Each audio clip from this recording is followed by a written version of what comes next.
Hello everyone, I'm out here at a ghost town in southern Utah called Stateline, where over 100 years ago, people struggled to survive while they mined gold and silver. There's not much of the town left. What little there was, a fire took out most of last year. I'm out here at the site of one of the old mills, and let's have a look at it.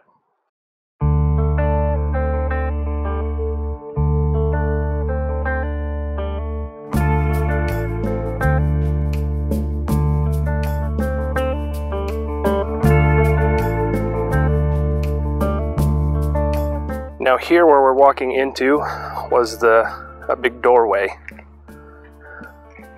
into here. So we'd be entering the building now, and I guess would be on one production floor, but above us was an office, small office, and a small toilet. And I remember seeing that office and toilet in 1994 when I first visited here, and the desk is still here. As you can see, it's upended. And there's the shards of the toilet there. There were some filing cabinets and just junk, as I recall back then. This mill had been in use throughout the 20th century. There's bits of fiberglass and newer machinery here as evidence of that. There's a big machine up there that was covered in fiberglass, probably for heat shielding. It was probably a big motor. That's melted and landed down there. See the big diesel engines.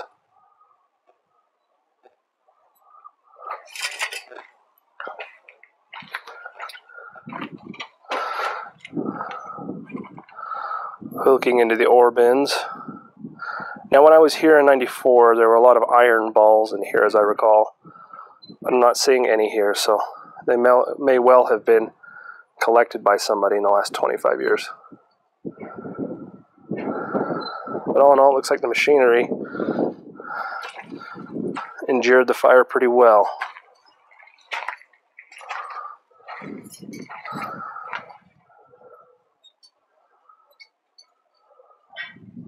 Wonder how long this stuff will be here. I could see it being recycled at some point in the future.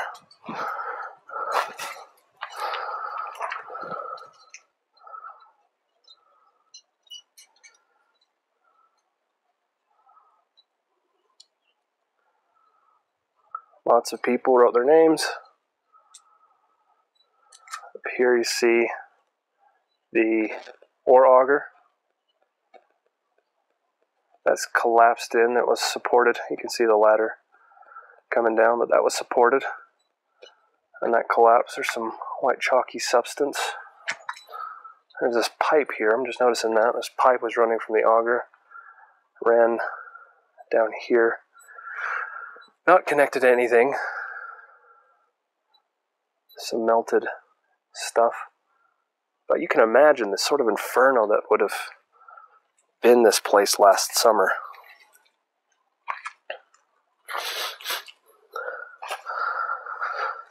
Just looking at all the ground and all these nails. All kinds of nails from across the century. Some flathead, roundhead nails.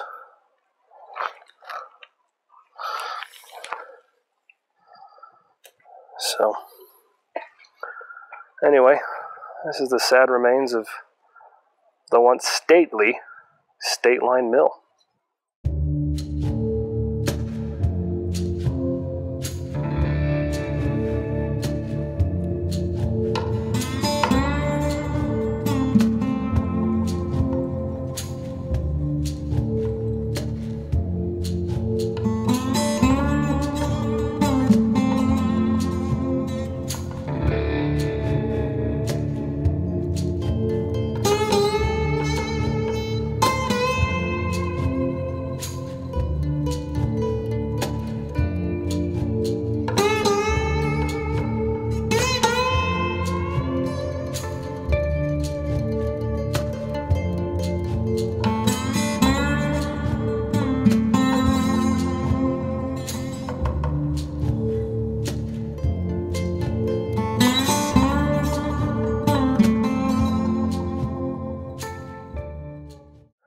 Okay, so here we've got the mercantile building, Definitely the best preserved building here in Stateline.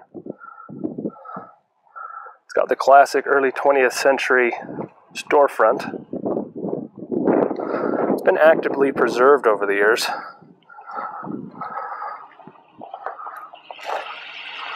It's got some nice molding there.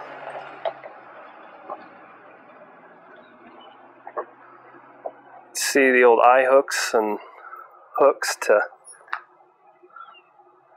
hang awnings and displays and whatever else you might want to hang as a store.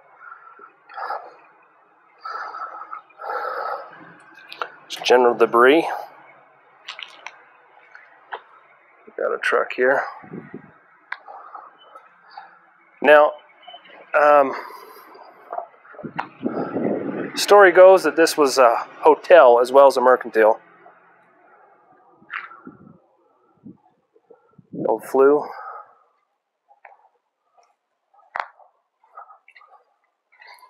We go out back here. I've got the storage room, or what I would assume would be the storage. Looks like another old door frame there.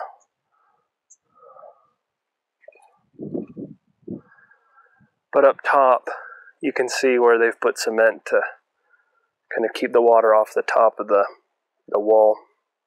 And that board looks fairly new.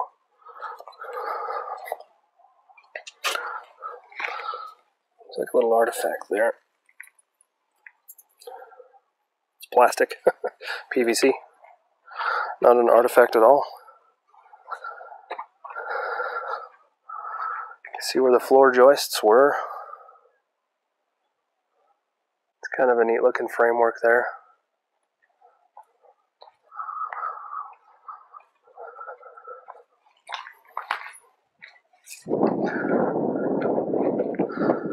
Here is what would have been Main Street, or I suppose it still is Main Street. Quite a few stone buildings. Up there was the mill we just visited. Over here, stone foundations. Typical mining town. Population was densely packed.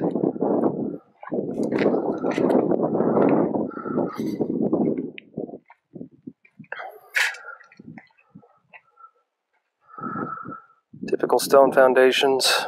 Looks like these were preserved a little bit too. Tiny home. But then again, when you spent all your time mining, you didn't spend a lot of time at home, so there's no point in having a very grand home. There's a true artifact. Some purple glass.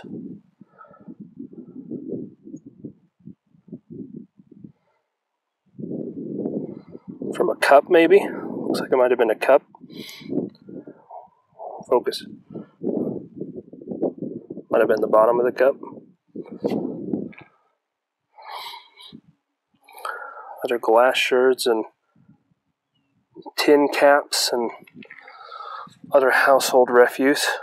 But over there's a small stone home.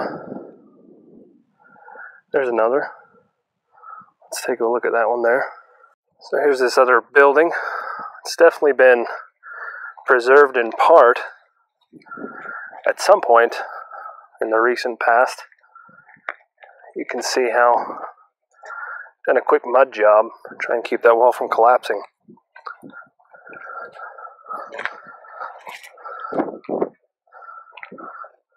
I don't even know this was a home. I mean, it's just so tiny. May have been, though.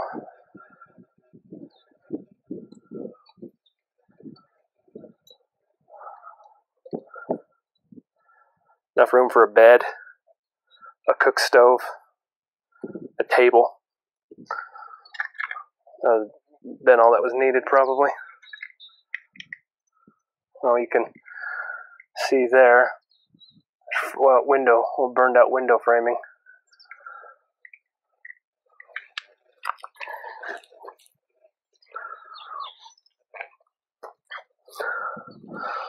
Looks like an old horseshoe. It is as well. Here we've got the remains of another house, a chimney. And this one's interesting because we can see the entryway marked by the stone. It wasn't very big. You can see the rubble foundational remains. So we'd be entering the house here. Had a nice fireplace. Tiny house. I know it's made of stone.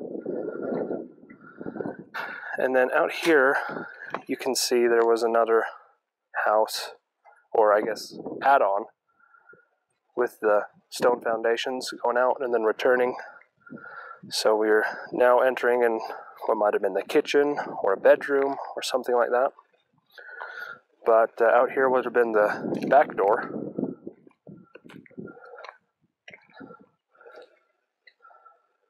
We'll be back outside. Looks like that's part of the little chimney for the kitchen.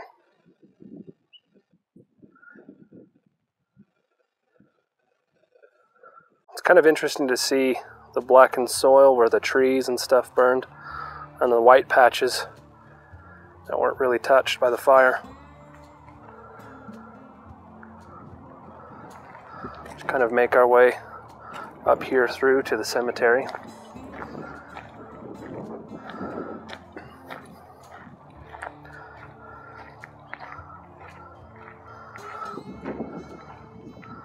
Almost feels a bit surreal, just being in and amongst the dead branches.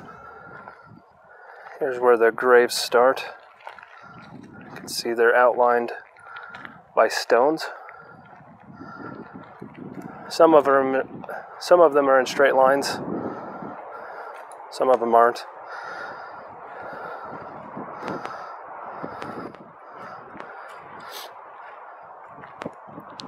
Most of them are unmarked, except a few like this one. Looks like this one's JHH. Oh, this one's marked over here.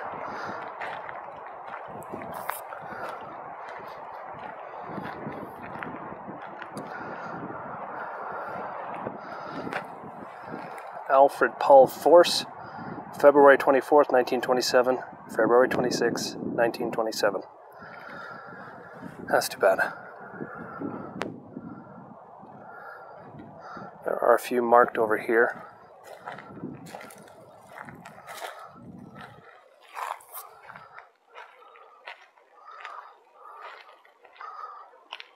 Oh, there's this one here too. A couple of them marked just by simple concrete stones. Zephaniah Drake, 1856 to 1939. Laura Drake, 1917. There are two graves there.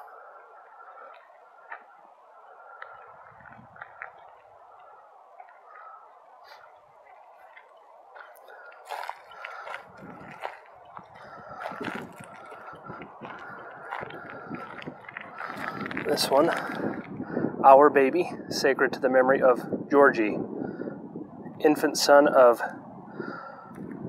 Gottlob Joseph Unsbach, 1904-1904. We have another marked one over here.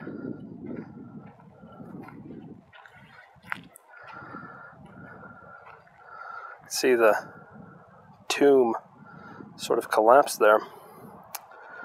Let's see if we can zoom in. George F. Buell, May 24th, 1848 to August 18th, 1925. He was a member of the Modern Woodmen of America, which was a fraternal organization that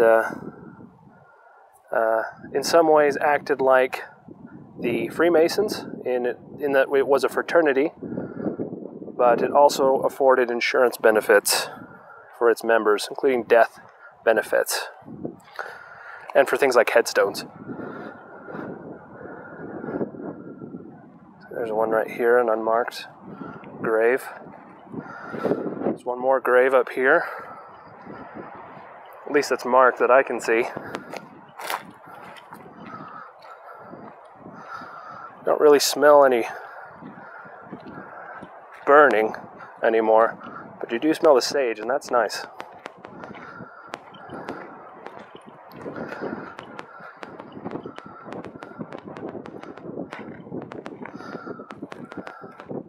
This is the grave of Isaac K. Cummings, A3C, U.S. Air Force, Korea, May 8th, 1933 to May 30th, 1982. So his grave is fairly well tended. Well, I want to thank everybody for watching. Hope you tune in next time, and we'll catch you in the next one.